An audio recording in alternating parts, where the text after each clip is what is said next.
Hola! Aujourd'hui, on va parler de la peau, des glandes, des poils et des sabots. Parce que cet ensemble, ça forme un système.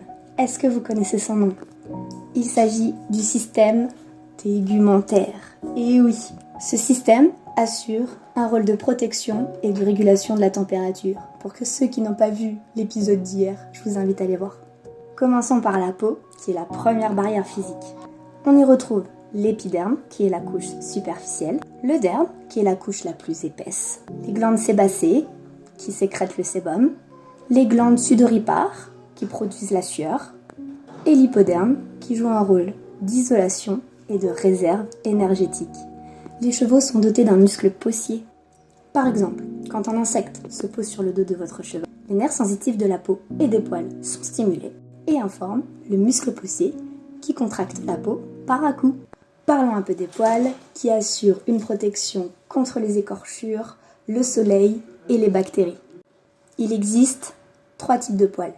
Les permanents, la crinière, la queue, les fanons et les cils. Il y a les poils tactiles, notamment autour du nez, et les poils temporaires.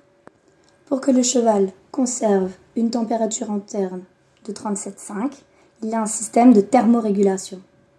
S'il a trop chaud, il existe 4 modes. Le premier, l'évaporation. Le deuxième, la convection. Le troisième, la radiation. Et le dernier, la conduction. S'il a trop froid, il a 3 modes pour se réchauffer.